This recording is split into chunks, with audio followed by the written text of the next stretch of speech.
the most controversial Vocaloid. In the previous videos, we learned about Hatsune Miku, and you guys loved those videos. You guys have been begging me to learn about, I guess, what is her, maybe a counterpart to her, who is called Kasane Teto. And again, I don't know anything about this, but you guys were very excited for me to check this out.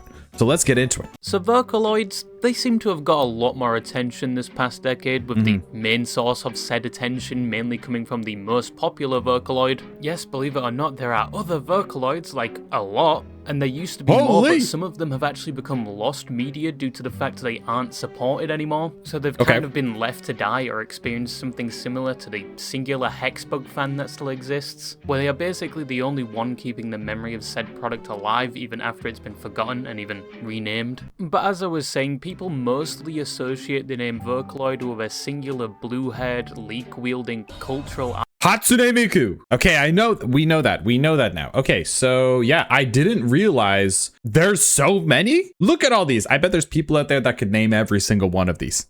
I bet there is. I gotta say, it's a pretty incredible fandom that like has entirely slipped under my nose. So I'm very excited to check more about this. Fortnite character that rode on the back of Godzilla to fight a giant squid man with the support of the Avengers, Squid Game characters, Invincible cast, and the Mutant Ninja Turtles. Honestly, at this point, I would not blame you if you're starting to suspect you're having a schizophrenic episode, experiencing a delusion where there is a timeline where this does actually exist, but here we are. But Hatsune Miku is definitely the most recognizable Vocaloid, with almost 3.5 million listeners a month. She even has her own concerts, which I must say are a lot more impressive than that one VTuber concert I saw. Okay, I'm glad they showed this. This clip here was my introduction to VTubers. This clip right here, I'm sure all of you guys have seen this if you're in this space, but this is one of my favorite videos ever. Wait for it.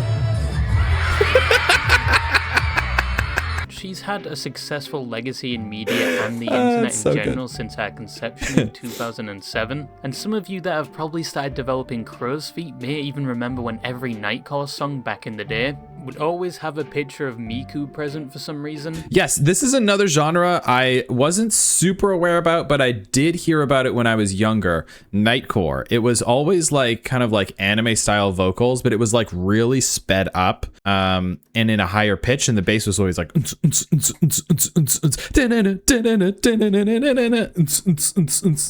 right? That's kind of like Nightcore. I actually don't know much about that. And I'll say it again, if you remember this image and the song that goes along with it, you are in fact considered old now. And it's time to get that 30-year mortgage with outrageous interest rates that you'll never pay off, buddy. And you might not know this, but especially if you are old, you may have already listened to Miku and her voice before without knowing. Because this is so true. There are so many songs that we watched in a previous video. I'll trying to remember to link it in the description, my reactions to the other videos. We reacted to the history of Hatsune Miku, and they showed a bunch of songs that I did not realize were by her. You know, she's always been in the zeitgeist, but I just wasn't really aware of it for whatever reason. Different circle, I guess.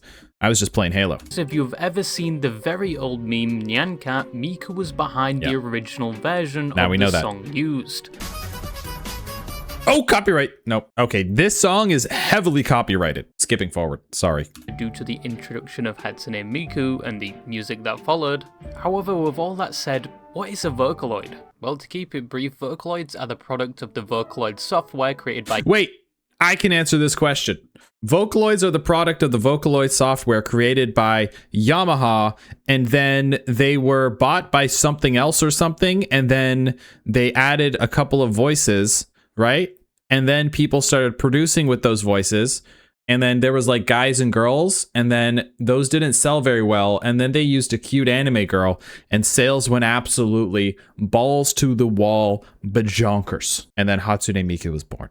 Okay, you heard it here first. The Yamaha Corporation, who also make things like motorbikes and ATVs, but the software allows someone to make music by typing the lyrics of a song and using voice banks, which are samples of human vocals, that can be manipulated in a way to provide a voice to said lyrics. That's why most of the time Vocaloids and their music sound sort of robotic. One thing I do have to say, one of the coolest things about this are the animations. I said this in the last video. One of the coolest things about Hatsune Miku and the whole Vocaloid community is all the cool artwork that's really come out of this. Like, I love this animation style. I loved like the retro 2000s. What's that style? Arrow Fruitager style, you know, Windows XP kind of liquid style. I love it. It's such a cool aesthetic. In fact, the voice of Hatsune Miku was sampled from Saki Fujita. And despite owning and making the software, Yamaha does not own the rights to Miku. She's actually owned by Krypton Future Media. Yes. And what makes a Vocaloid an official Vocaloid is that, one, it must be created in the Vocaloid official software, although even though the company that owns Miku are no longer using it and have gone on to make their own software, Miku is still considered a Vocaloid primarily due to the license provided by Yamaha Corporation, which is another thing required so you can actually label your product as a Vocaloid. And is a lot of work and money, which is why only professional companies like Krypton Future Media own a majority of the Vocaloids we see today, with only a select few other companies having their own Vocaloids like Shanghai Henan IT. And you also have to worry about things like designing and potentially creating your own professional voice banks, which a normal person may not have the resources for. But even if you went through... Do not doubt the veracity and the autism of the internet community. People can and will do this. That entire process and didn't get the license, your product still wouldn't be considered a Vocaloid, but a Utiloid. Which if you say a few times in I've heard that before too. It sounds like a slur for Vocaloids. So Utiloids are basically the poor person's version of a Vocaloid. If you don't want to fork out an extortionate amount of money for a license to the official software, or spin the wheel and risk getting a totally free and legitimate version that only comes with a trade-off of your webcam light permanently being on. So the only difference between a Utiloid and a Vocaloid is that the Utiloids are unlicensed. They're just like not officially recognized by Yamaha or the Krypton somewhere. So they're just bootleg. That's really funny. So not only do we have the Vocaloid subculture, we have the subculture of Utiloids, a dark counterpart to the very legitimate Vocaloids. Okay, this is a good setup into this topic. And command prompt flashing you every time you start Windows, and let's not forget once again the copious amounts of funding and effort you'd need to put in just to get the Yamaha license to call it a Vocaloid. But Utiloid or Utau is like a non-official or non-canonical Vocaloid, mainly produced by the community and is usually created within the free software Utau Studio, using free or creating their own voice banks that can be put into the software directly, hence the name Utiloid, which also has been used as a label for any non-official Vocaloid like Fananoids, even if they don't use the Utau software, but for simplicity's sake, all of them usually all come under the umbrella of Vocaloid, official or not. Now obviously there are a lot more Utiloids than there are Vocaloids, primarily due to the fact that the bar to live a lot more Utiloids than there are Vocaloids. Who is this guy in the corner? This guy's fucking awesome. I must find this guy. Suza Kupoi. Hang on, I gotta Google this guy. Oh my god. I must hear, what does this guy sound like? Is there an option to hear what this guy sounds like? Suza Kupoi, alias Zakupo. Name interpretation. Suzaku is a Japanese mythical creature called the Vermilion Bird, often mistaken for a phoenix. Okay, he's 38 years old and weighs 317 pounds, and he's 6'10". What? No, wait, hang on. This came out 12 years ago. What kind of music is our 6'10", 300-pound absolute Chad making?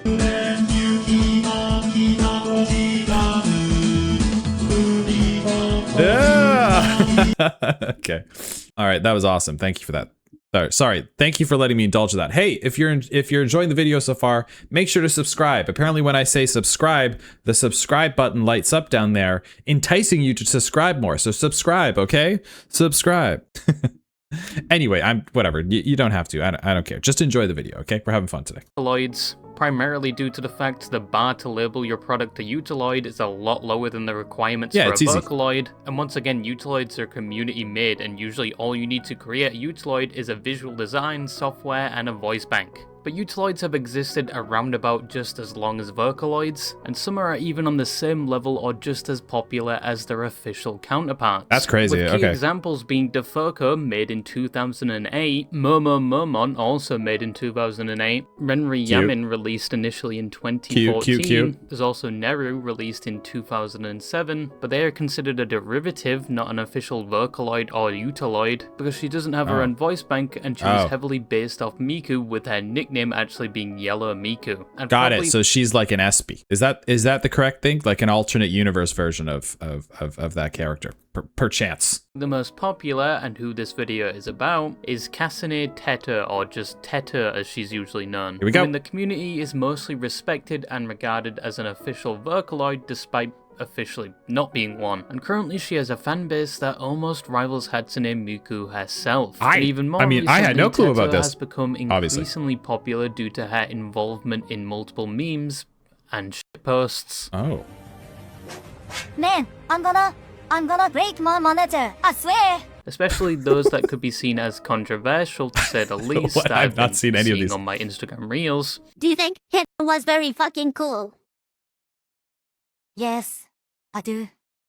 One of the and I'm tired of pretending he's not. Which altogether has led to Teto having a huge effect on the Vocaloid community, even if she is still a Utiloid. But when It seems to me that even though she isn't as big as like a mainstream one, she's actually risen to power through the power of viral memes. And then when I've noticed this, I can't think of anything off the top of my head, but when characters tend to rise to popularity through viral memes, they tend to have like a bit of an edgy, sort of like kind of jokery side to them, if that makes sense. You know, they're not super clean. Maybe she's not going to be, I'm predicting this now, she's not going to be as super clean as maybe Hatsune Miku. She's going to have a little bit of edge to her. There was literally just a Hitler joke in there. where did Teto come from, and how did she have such an impact on the Vocaloid community and the internet as a whole, to the point where she actually has a demonic-like cult surrounding her? Say the word of the day! Job. Why do you still not have a job? Okay. Go outside and get a job!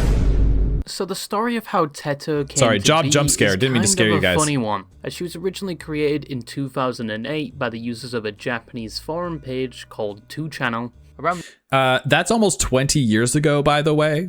Just gonna scare you guys. That was 18 years ago. So she's actually 18 now. That's crazy. Please don't make any weird jokes about that. This time, Miku had just been introduced to the world and was making waves on the internet, so the residents of the forum page 2channel in April decided to make their own April 2chan. Fool's joke, which was to make their own version of a fake. By the way, 2chan, maybe it's a predecessor to 4chan. I would assume it is.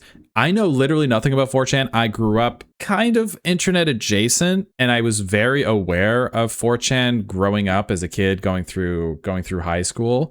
I never went on that site. I was terrified of it. I thought it was like all horrible sort of things were happening on there. So that could actually be a really great topic for a future reaction. If you guys are really curious about some sort of 4chan deep dive or something, I mean, let's do it. It sounds super fun. Vocaloid, which led to the birth of the red-haired gremlin Teto. They went as far as to provide an entire concept of the fake Vocaloid for the prank, with an artist by the name of Sen providing the artwork for Teto, which bore a heavy resemblance to Miku in a way, from her outfit to numbers present on her arm, but with key differences like the hairstyle and the colour. Soon users of the forum page would also attach both lore and details to the character, which was also heavily involved in the prank and resulted in Teto officially being 31 years old, which is the youngest age for your average old school RuneScape player. She was also nor female nor male, she was instead a chimera. And yes, I did start that sentence by saying she,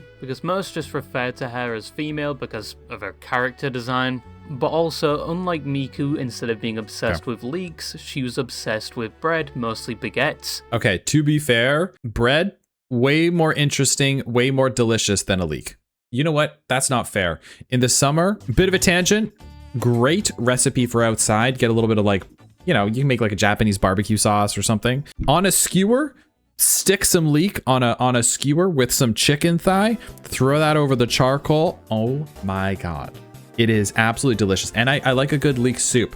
However, bread, 1,000 times more delicious. Butter, 1,000 times more delicious. Cheese, 1,000 times more delicious. My 3 favorite things in the world are the 3 things that I can't have. I'm gluten intolerant, I'm lactose intolerant. God damn it. Thank you for indulging me on that. I just have to, I love bread too. I love a good fresh bread, man. Who doesn't? I kind of like her. I'm siding with her. And we were very fortunate the users of 2channel decided to grant some mercy with their troll and didn't make her French.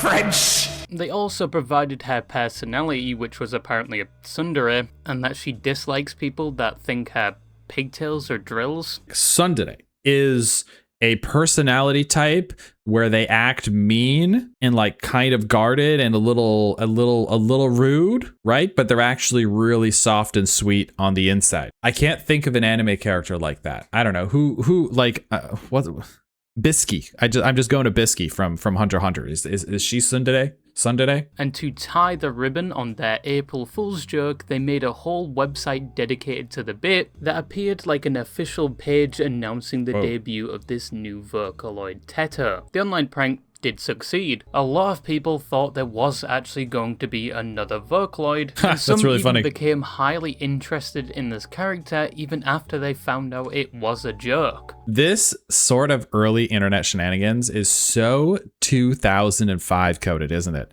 You could get away with stuff like this. I remember being online and like Googling like new Xbox prototype, and it would show you like a picture of like the Xbox 10,000, you know, and like 10-year-old me was like, whoa! But after April Fool's, Teto was basically abandoned, as the majority of 2channel users moved on, as they had already done what they set out to accomplish and the joke was over. Even though they put so much effort into it, and the product of said joke was a very believable and somewhat competent design. However, Teto wouldn't just be thrown in the trash and have her story end there, because as said, some were interested in the character and refused to let Teto just be tossed aside as a one-time joke. 13 days after April Fool's, Teto would get her first voice bank made by a fan for the Utiloids software, and the voice behind it was Mayo Oyamano, who frequented the 2channel forum, and at the time was only 15 years old when she decided to volunteer as the voice of Teto. And with the voice bank created and provided to the community, Teto had no— How do you create a voice bank, by the way?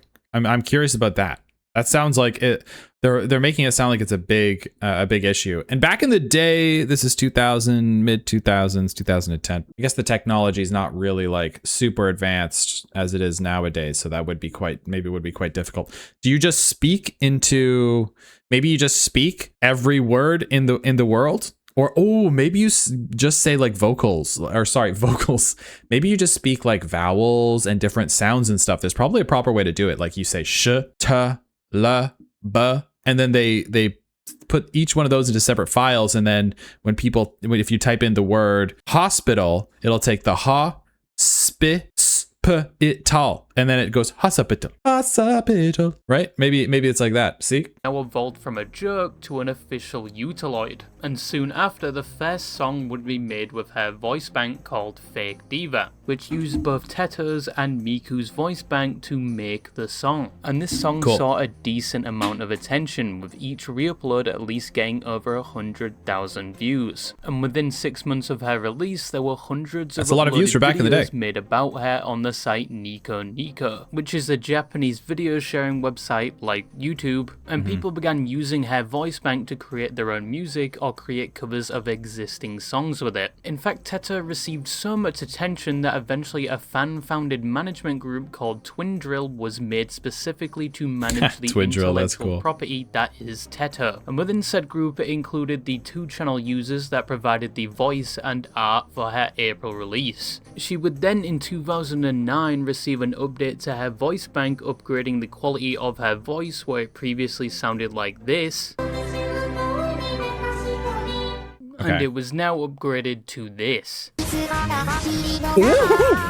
This was definitely a bit better than the original, but this upgrade may have indirectly helped spread Teto throughout the Western world, as Teto was only really being noticed in Japan up to this point, and she hadn't really been introduced to any other country. But with a now updated voice bank that sounded better, a lot more people began to use her, leading to the creation of one of her more viral songs, Teto Territory. The song was basically about Bro, I've been listening to some of these Vocaloid and I guess Utiloid songs now for a few weeks now. Some of them are popping up in my Spotify and whatnot.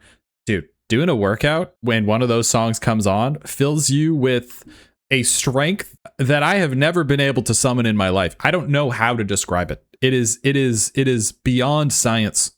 It is beyond reason. about who Teto was, her likes, dislikes, and her ultimate goal to become a Vocaloid, and how she's going to overthrow the monopoly on Vocaloids. And this is like her story. This is why like certain characters are so lovable. It's because of their origin story, right? She's kind of got like a potential rags to riches. She's the underdog, you know, and she wants to go. She doesn't want to remake the wheel. She wants to break the wheel, right? And I feel like people on the internet love those kind of stories, dude, because we're all losers. The dream that one of us comes to power and topples the status quo is like a fantasy everyone kind of fantasizes about, you know? Along with the upbeat animation, particularly Teto dancing, it quickly garnered a lot of attention, mostly outside of Japan. Damn. It even became somewhat of a meme 35 back million then, views. with people making their own version of her dance. Now at this point, Cute. more people knew about Teto, but it didn't stop there. Dude, these dance trends still happen to this day, if you think about it. Remember that one where it was like, "Hi, puppy, don't," dun, dun, dun, and it's like, oh, my chair just broke. Anyway, I feel like the trend of the anime dancing girl going turbo viral and transcending all culture is like just a staple of the internet. There's this one, right? Whoa, Jesus. Can I show that? I don't know. And then there's also the Reze dance too, right? This was one that went turbo popular.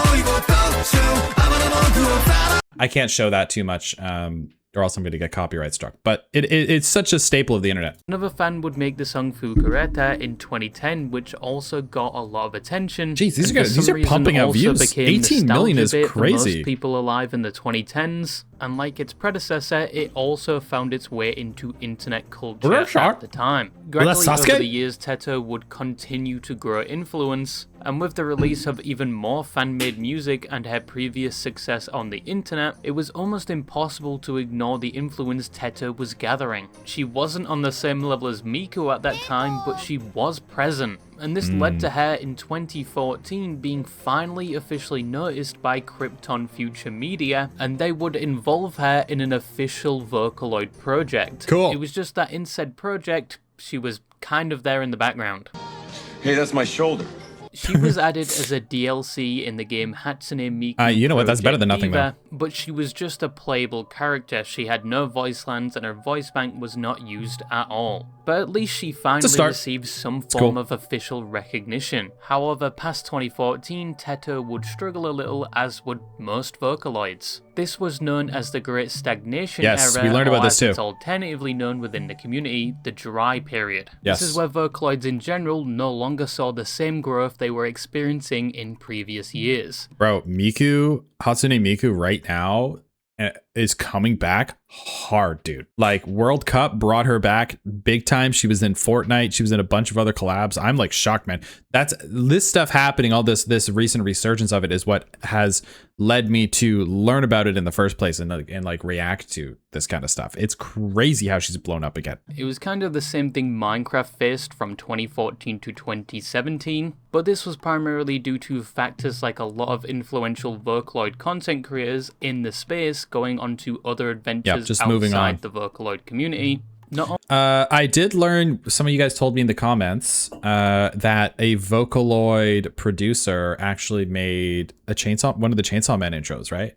Something like that. Only that, but they apparently saw an oversaturation problem because things looked so promising years prior. It led to the overproduction of new characters and voice banks to the point where there was so many, a lot of them just failed to get any traction. In general, it looked like Vocaloids had become a dated trend and the hype for them was over, and it would just slowly fade into obscurity. A good indication of this was with the release of a Miku song called Sand Planet, yes, which we learned about this one as a reference to the decline of Vocaloids. Yeah, we learned about this one. Teto around this time was still around. She had a few popular song releases and even apparently a feature in a production, and was once again involved in another DLC pack in 2016, but I've said this before. I think I talked about this in the previous video, but the resurgence of this kind of stuff, because it does come back in the in the 2020s, you do see this with a lot of nostalgia. A lot of like Game Boy stuff is coming back around now, and 64. It's popular back in the day because, you know, kids and teens, you know, start growing up with it. It goes viral that way. And then those kids have a little bit of a dry period where they grow up, they get into their, you know, they get into their late teens, their early adult life. They're just busy trying to figure their life out.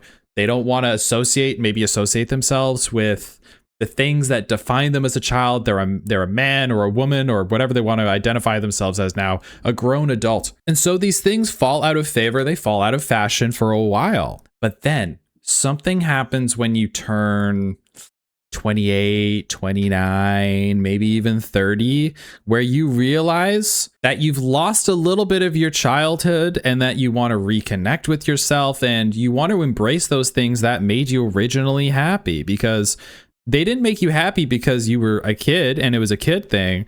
They made you happy because they just made you happy. And so after 20 years or so, a lot of the time with these trends back in the day, there's always a resurgence because it's these people who are looking back on their life and like kind of like re-embracing something that they thought was really fond, or they thought really fondly of, and then maybe they took it a little bit for granted. You see it everywhere. You see it in video games. You see it in fashion a lot. You see it in movies, TV shows, consoles, everything. Music, it always comes back around there's like a 20-year cycle. It's really fascinating. She saw the same struggle other Vocaloids were seeing at that time. But despite the Vocaloid community going through a difficult time, she was officially featured in the Hatsune Miku Symphony concert in 2018 and 2019, cool, which also celebrated the 10-year anniversary of Teto, and she was one of the only non-Vocaloid characters present. But still, Vocaloids had seemingly hit their peak, and it was only downhill from there. And it Little did they started to look know, like this was just a temporary trend where they would just be discarded and forgotten by the end of it.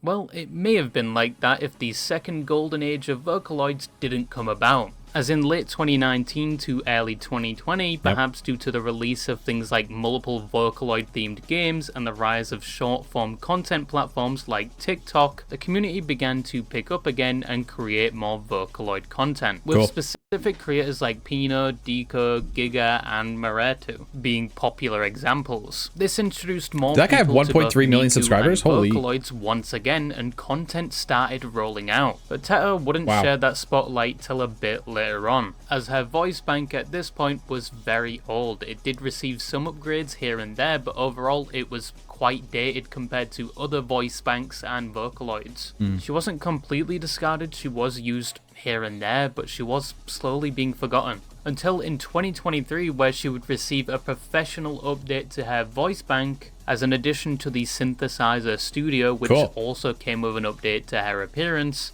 And thus Teto, once again like in 2008 to 2010, would capture the eyes of the community, as her voice was a lot more human now and higher quality. And some people had an absolute field day with her new voice bank. Your life is nothing. You serve a zero purpose. You should kill yourself now. But is that low tier? God.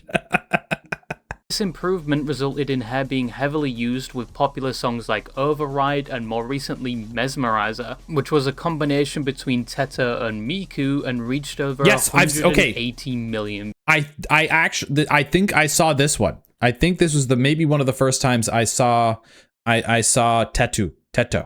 Sorry. I think this is the first time I saw her. Views. And after this, she would join Miku on stage performing the same song for the Hatsune Miku Japan live tour in 2025. These look like Teto was. That looks like they did. I don't think they were actually animated. It looks like they did motion captured. So they had motion capture artists doing that. I've seen that in the VTuber space. And from Neurosama, we learned a little bit about Neurosama as well. I'll leave a link in the description for those reactions. It feels so weird seeing them like seem so human-like, especially in these concerts, but I kind of like it. It's like a humanizing way. It's a really cool way to humanize them, to have an actual live actor use motion capture and then like project them onto the screen. I don't know. There's like a weird uncanniness to it. Seeing an internet character like that feels so human, but I kind of like it at the same time.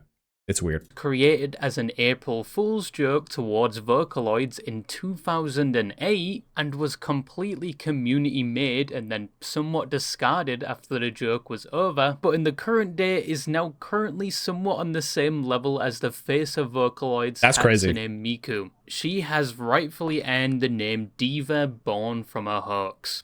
They grow up so fast. But that is where Teto is to this day. And as you can probably tell, the name of this video is the most controversial Vocaloid. Give me the It's probably juice! something like that. I'm not very good with titles, if you couldn't tell. I mostly just pull them from my ass, all the way from the depths of my prostate. But how is Teto the most controversial Vocaloid? Well, there's a bit of contention within the community if Teto should be called a Vocaloid, especially considering her past and her overall conception. You know what? If something gets that popular, right? If Teto gets this popular, I think she does earn the title of honorary Vocaloid. Honorary Vocaloid, right? I think so. I totally think so. Vehemently defend the point she isn't a Vocaloid as she still isn't considered official, and there has apparently been a bit of gatekeeping in the community against those that were introduced to Vocaloids through Teto, despite... Listen, you guys know this. The more niche the hobby, the harder the gatekeeping is. This is just unavoidable. There's nothing you can do about it. Nothing can be done. It's just the nature of the internet. But I do find a little bit of truth in the harder people gatekeep, the more real it is. Do you know what I mean? It's like people probably gatekeep her because they know in their heart of hearts that she really does deserve to be a Vocaloid. And for some reason that pisses off people. I don't know why. Like the purists. There's purists in every community, man. They're the worst. Ugh. Once again, not being a Vocaloid, and some treat it like she's encroaching on Miku's territory or something. But on the other side, people refer to her as a Vocaloid for either simplicity or out of some sort of respect, as she was originally this one-off joke. I think people just think it's probably not that big of a deal. There's some people like, she's not a Vocaloid, she's an Utiloid, and then other people are like, okay, sure. And? But is now almost on par with the face of Vocaloids Hatsune Miku, getting the Vocaloid treatment and is basically everywhere. She's constantly being acknowledged by the powerhouses of the Vocaloid industry, perhaps to the dismay of people on the opposing side. She was even recently in a McDonald's ad. That's awesome. It was heavily rumored she's going to be eventually added to Fortnite. Yes, I know around a year ago there was propaganda being sent around that she was getting added to Fortnite then, just for a majority of people to eventually realise they've been baited, but that rumour is once again being circulated, which is either god tier gaslighting and they may have to create a hotline for Teto fans if it isn't true, or she is in fact going to be added just like Miku, which will further solidify her impact within the community. Another reason apart from her just simply being called a Vocaloid is down to the community surrounding her and her recent adoption as the face of shitposting. Birthday! Yep, I knew it. What the fuck was that? I knew it. I knew it. I knew this was going to happen. It's because of where she was born. I hate to say it. She was born on 2chan. Obviously, this is going to be in her nature and the internet's nature. You can't fight it. That's hilarious. Good lord. Now there's a few communities you don't fuck with, one of them being the Uma Musume community, because if you say anything even remotely negative about one of their horse girls, they will flail you alive on top of an open fire. Believe me, Peter learned the hard way. And another community is Teto fans, as they are usually described as very deranged or gremlins. From the contraptions they've made to the sheer amount of meme posts that some think have crowded the Vocaloid community to the point where you cannot escape them. I mean, how do you think I found out about Teto? It got to the point where it apparently overflowed out of the Vocaloid circle into my Instagram Reels feed. But it has led to a bit of so-called Teto fatigue because she is all over the Vocaloid community, and some are starting to feel like she's overused. She'll never be as good as Hatsune Miku. She's not even a real Vocaloid. Let's not forget about the war crimes being committed with Teto on Instagram Reels, because, you know, it's Instagram Reels. They don't don't understand the things I said on Twitter. But yeah, Teto is controversial basically down to how she came about, to how she gathered enough influence to rival the Titans in the industry, and because she became so popular it led to some infighting within the community regarding her title, and if she should be the one exception to that standard for said title. And she's also viewed as controversial due to her Gremlin fans flooding the community with endless shitposts, to the point where the average Vocaloid fan will probably see a plethora of derogatory Teto memes on a daily basis. Got it. Okay, I understand now. Little word of the day. Horse racing. Now, I will say I am basically a tourist. It's click. Yes, string me up on the It's cross clicking and now. call me a degenerate. I will admit I am not that experienced in the ways of the Vocaloid. I'm quite the basic bitch. My favourite song is Echo and World is Mine. But I can see why people like Vocaloid No more so than me. much and why Teto is such a contested topic within the community and why she is so loved. She isn't a traditional Vocaloid and had questionable origins, but that's probably the best part of Teto. She wasn't made by a corporation, she wasn't extensively planned, she was an April Fool's joke that became one of the top characters in the industry. She's like just she's like internet culture. If you took internet culture and squeezed it and molded it into a cute anime girl, that's kind of what you get. And the internet is not a sanitized place, right? It's a place where back in the day it was okay to make Hitler jokes. I can't believe it's okay to make Jeffrey Epstein jokes, and not only that, it's funny, right? It's kind of like the darker side of the internet, the darker humor side of the internet. At the end of the day, I don't think the jokes are that crazy or terrible or anything, but I'm sure she's involved with some pretty heinous stuff. But I can understand in that case the other side as well with the tension, because Vocaloids and people of the Vocaloid community, just like any, small niche online community, probably feel a little level of ostracization from the rest of the world. I'm just reaching here, but correct me if I'm wrong, and then you've got characters maybe like Teto who are kind of maybe in the purest mind delegitimizing them a little bit, right? With all these crazy jokes and all the memes and the shit posting. And they're like, no, can we be taken seriously, please? We're in Fortnite now. All right, we're serious. Anyway, the big question now that I've learned is, does Teto deserve to be an official Vocaloid? I would say yes. I would say she already is at this point. I would say she already is. Okay, you can fight me on that. I am now a knower. All right, I will fight to the tooth about that. Anyway, let's wrap this up. And from the perspective of a tourist, I'd call her a Vocaloid even if it isn't an official title. But that's basically it. This is another video topic I found through my Instagram Reels feed. I hope a hex bug crawls under your foreskin, and yeah, that's all I had to say, and bye-bye. Okay. All right. Awesome video. Thank you so much for that. Hey, if there's any other weird internet topics that you want me to dig into, I am all ears. Please leave a comment below. Niche internet drama, internet cultures that I don't know about, cool documentary stories. Please let me know. I'm so into digging into these and learning about these worlds. I like to think I'm pretty open-minded. And I don't know. I find the internet world so fascinating. I missed out on so much of this when I was a kid because I was too busy being outside. If you like the reaction, I do a lot of reactions and gameplay on the channel. Please subscribe, or else I will kidnap your family.